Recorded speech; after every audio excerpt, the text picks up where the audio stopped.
Please दोस्त, अपना छोटा भाई समझकर सपोर्ट कीजिए। वीडियो तो बनाता हूं लेकिन व्यूज नहीं आ रहे हैं। Please support. भूतिया हवेली का रहस्य सर्दियों की रात थी और चारों ओर घना अंधकार फैला हुआ था। गांव के बाहर स्थित वह पुरानी हवेली हमेशा से रहस्य और डर का केंद्र बनी हुई थी। लोग कहते थे कि वहां कुछ अजीब घटनाएं होती हैं। कभी किसी ने चीखें सुनी थी तो कभी दरवाजों का अपने आप खुलना बंद होना। वर्षों से उस हवेली के अंदर कोई नहीं गया था, लेकिन गांव के लोग कहते थे कि जो भी गया वह कभी वापस नहीं लौटा। रघु गांव का एक जिज्ञासु युवक था जिसे इन भूत प्रेत की कहानियों पर विश्वास नहीं था। वह हमेशा से तर्क संगत सोच का पक्षधर था और अंधविश्वास को नकारता था। एक दिन उसके दोस्तों ने भूतिया हवेली के बारे में चर्चा शुरू की।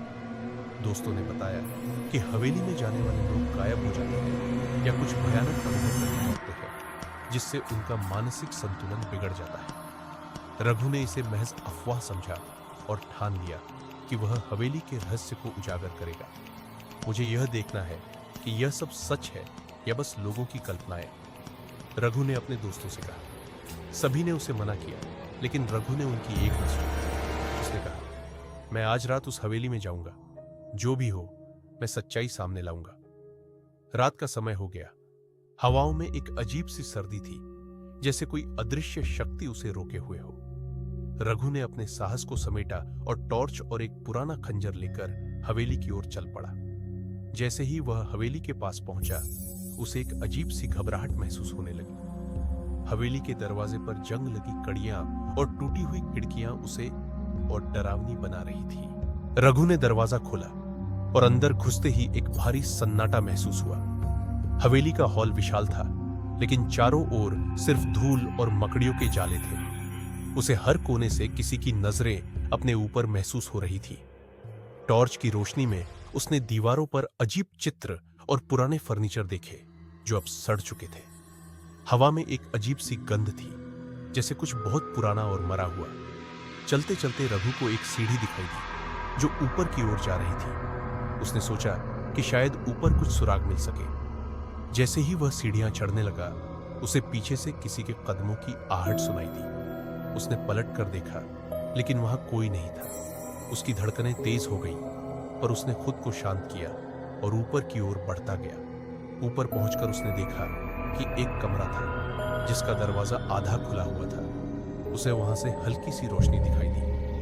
यह देखकर वह थोड़ा चौंक गया, क्योंकि पूरी हवेली में बिजली नहीं थी। वह धीरे धीरे उस दरवाजे की ओर बढ़ा। दरवाजे के पास पहुंचकर उसने अंदर झांका और जो देखा उससे उसके पैरों तले जमीन खिसक गई। कमरे के अंदर एक पुराना झूमर लटक रहा था, लेकिन वह हिल रहा था जैसे किसी ने उसे अभी अभी छुआ। और कमरे के बीच में एक पुरानी लकड़ी की कुर्सी थी जिस पर एक साया बैठा हुआ। उस साये का चेहरा स्पष्ट नहीं था, पर उसकी आंखें जलती हुई प्रतीत हो रही थी। रघु का शरीर ठंडा पड़ गया।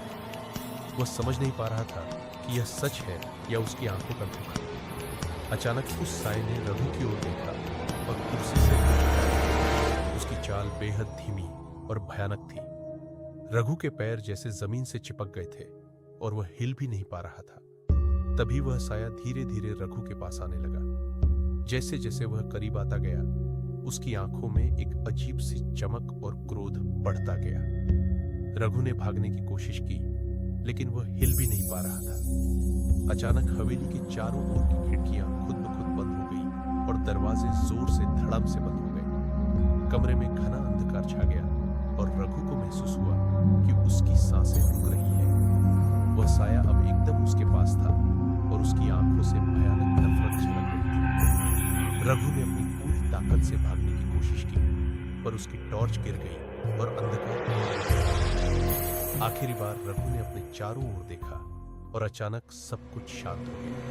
कोई आहट नहीं, कोई साया नहीं, लेकिन रघु अब कहीं नहीं था।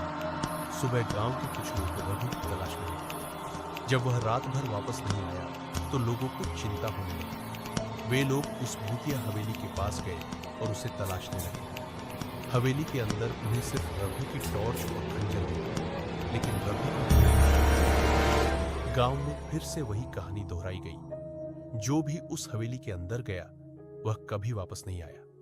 अब रघु भी उसी रहस्य का हिस्सा बन चुका था और लोग अब उस हवेली की ओर देखने से भी कतराने लगे थे। हवेली के अंदर का सच अब भी अनजाना था और कोई नहीं जानता था कि वहां क्या था। लोग सिर्फ इतना कहते थे, जो भी उस हवेली में गया वह हवेली का ही हो गया।